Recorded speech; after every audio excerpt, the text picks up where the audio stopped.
Okay, sorry. I'm gonna edit all this out, but I think we need to act like, a little bit more like we're friends. Are we friends? I mean, we both went to VidCon last year. You know what? That is true. We were in a 2-mile radius of one another for a little bit. Yes, exactly. So we're basically like family. Another thing that was very popular during this era of YouTube that kind of goes hand in hand with the collabs are challenges. Now, if you were a YouTube viewer in the 2010s, you know something about a challenge or two. Y'all, I'm talking cinnamon, I'm talking chubby bunny, I'm talking boyfriend, girlfriend, I'm talking whisper. And challenges are definitely still around. They can be entertaining and fun to watch, but I feel like they don't dominate the platform nearly as much as they used to. In the 2010s, that's when a lot of YouTube challenges were popularized, and it was used as a method to get popular. All hail the chubby bunny. Rise up, obese rabbits. And these types of videos were so popular at the time that I feel like the word challenge just kind of became a buzzword, and people were putting it in the titles of their videos even if it wasn't like actually a challenge. Like buying something at the grocery store challenge, or breaking up with my boyfriend through Snapchat challenge. Emotional. But yeah, during this time, YouTube challenges were huge, and if I was a big YouTuber back then, I feel like I would have had trouble keeping up. Like, damn. Another one? Already? Your analytics are looking great this month. I mean, hopping onto the challenges, doing the trends, it's helped you gain over 10,000 followers just this week alone. All right, we need to keep the momentum going. What's the next challenge? All right, don't sound so thrilled. All right, something that's trending right now is the ketchup challenge, where you drink a gallon of ketchup with your bare hands, and if you can't finish the whole gallon, you have to hit yourself in the eye with a rubber band. What the fuck? I don't control what's trending, all right? Bro, are you serious? My intestines are still recovering from the ghost pepper challenge. Listen, I'm sorry, okay? I really am. But I hope you're hungry, because I have a gallon of ketchup with your name on it. Literally, I had to get it imported from a warehouse, so it actually has your name and address on it. Another thing that happened during this era was the birth of the story time. We all remember where we were when Tana Mongeau was with a toothbrush. I feel like story times and video essays actually have somewhat of a similar appeal, although, typically only one of them is educational. But, with the video essays, it's like they're talking about the future of AI and how it's gonna destroy humanity. And then with the story time, they're talking about how they got an STD at Coachella. Now, people still make story times, and they're definitely not obsolete, but back then, story times was its whole entire genre, okay? There were YouTubers who kind of made story times their brand, and I don't really think that's as much of a thing anymore. Now, I never really watched story times all that much, but when I did watch them, I just remember thinking, wow, your life is very hectic. I feel like the average person is not going through YouTube story time level situations regularly.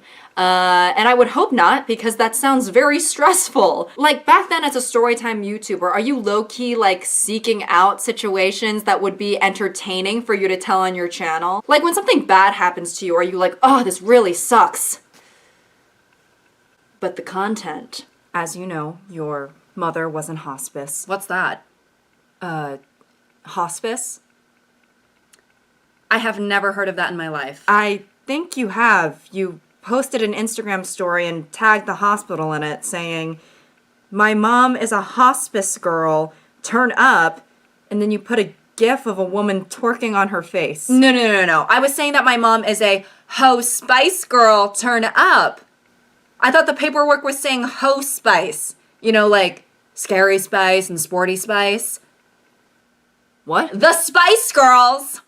Hello! Okay, why would the hospital put your mom on Ho Spice Care?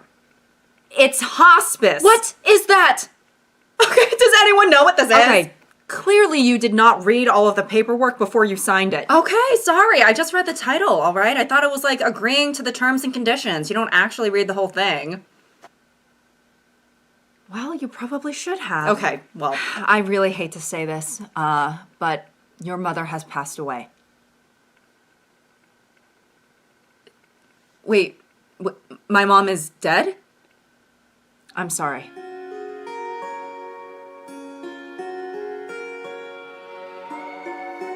a second. Story time. My mom died in a tragic car accident. Emotional. Awkward.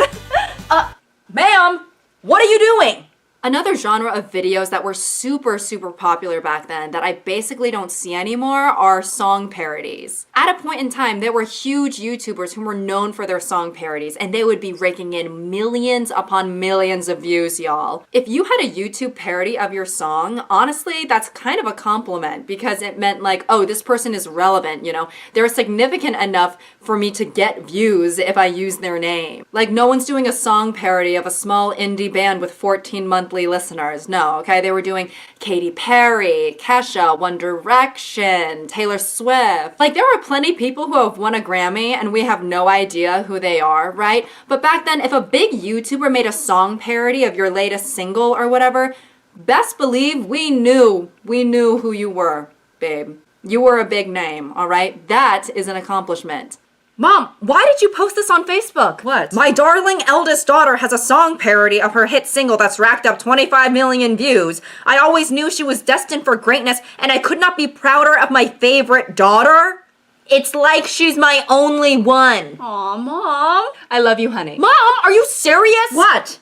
Your sister is very successful, okay? They don't make song parodies of just anybody. Are you forgetting that I literally won a Grammy last night? Okay, where's my Facebook post? Oh, yeah.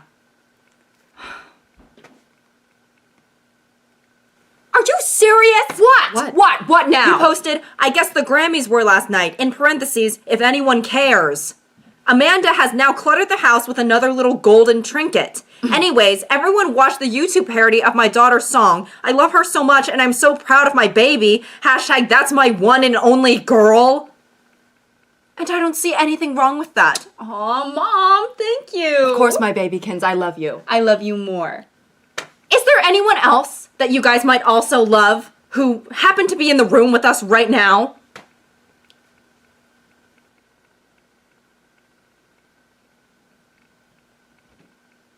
Hello? So that is all for today's video. I hope you all enjoyed watching. I hope you have a great day. Comment down below what is your favorite YouTube trend or like era of YouTube. Okay, wonderful. And all right, until next time. Hey guys, welcome. I don't want. Ouch, oh my God.